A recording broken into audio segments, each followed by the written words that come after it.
Hi guys, welcome to another lecture in the series of lectures on the namesake.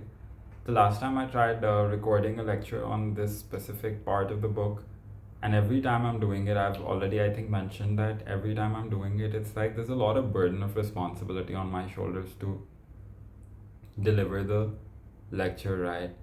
Um, and with this one specifically, because this is a paragraph that's just one paragraph, but it speaks volumes.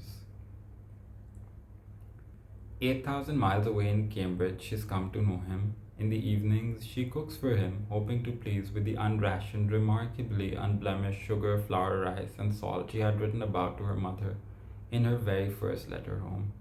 By now, she's learned that her husband likes his food on the salty side, that his favorite thing about lamb curry is the potatoes, and that he likes to finish his dinner with a small final helping of rice and dal. At night, lying beside her in bed, he listens to her describe the events of her day, her walks along Massachusetts Avenue, the shops she visits, the Hare Krishnas who pester her with their leaflets, the pistachio ice cream cones she treats herself to in Harvard Square. In spite of his meager graduate student wages, he sets aside money to send every few months to his father to help put an extension on his parents' house. He's fastidious about his clothing. Their first argument had been over a sweater she'd shrunk in the washing machine. As soon as he comes home from the university, the first thing he does is hang up his shirt and trousers, donning a pair of drawstring pajamas and a pullover if it's cold. On Sundays, he spends an hour occupied with his tins of shoe polishes and his three pairs of shoes, two black and one brown. The brown ones are the ones he'd been wearing when he'd first come to see her. The sight of him cross legged on newspapers spread on the floor, intently whisking a brush over the leather, always reminds her of her indiscretion in her parents' corridor. It is a moment that shocks her still, and that she prefers in spite of all she tells him at night about the life they now share to keep to herself. Now, if you look at this paragraph, you see how the opening line has so much to say. 8,000 miles away in Cambridge, comma, she has come to know him. There's a pause because yes, she got married to him. When she would have got married to him in India, they may have started living together for a while. But now, in Cambridge, she's come to know him. And how has she come to know him? Because when she started cooking for him, based on the recipes, there are two things in that sentence that, the first letter she wrote to her mother was about asking for recipes that she was enjoying back in India. And so when she started cooking for him, she learned that, he likes his food on the salty side. In lamb curry, his favorite thing is not the meat, but rather the potatoes on the side. And he likes to finish his dinner with a final helping of rice and dal. At night, um when they're when she's laying beside him, uh, she tells him about her events of the day, like describes them, and she talks about her walks along the Massachusetts Avenue, the shops she visits, um, the Hare Krishnas who pester her, the pistachio ice cream cones she enjoys at Harvard Square from the pocket money that he might be giving her, and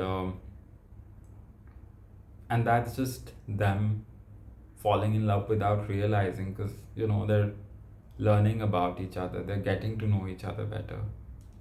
um, then similarly, the fact that he's fastidious about his clothing, and the first argument they ever had was that's why on a sweater that she shrunk in the washing machine, because considering Ashok as a person, he's already supposed to be sending some money home.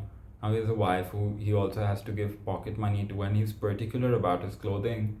Um, when she would have shrunk a sweater in the washing machine, excuse me for that, when she would have shrunk a sweater in the washing machine, Ashok must have been like, I can't buy this right now, because he would have bought it from a particular brand with particular knits, all of that stuff, um, of a particular quality, and he would have been like, I'm already like spending on so many things at once that it's difficult.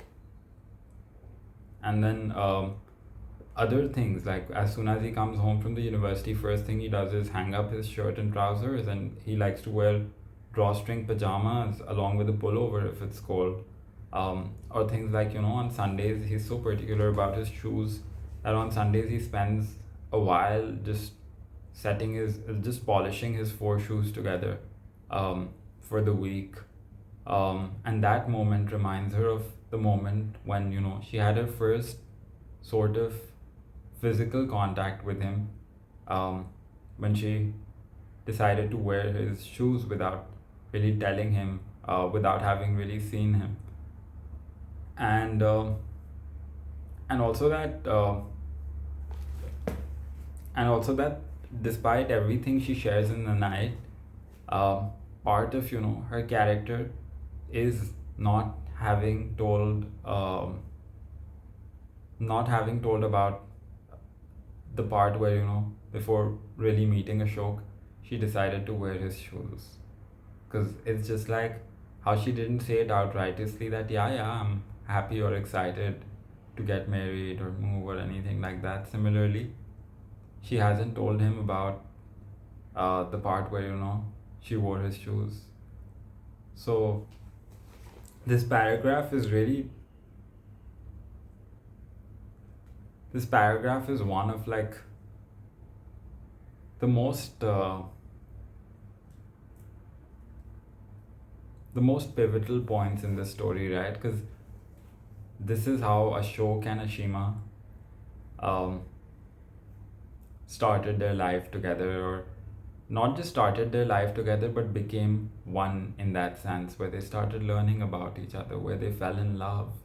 And you see how gracefully has Lahiri described that process. There's nothing like, oh, they started, obviously, because they're having a child right now, and this is a flashback, so they would have done whatever.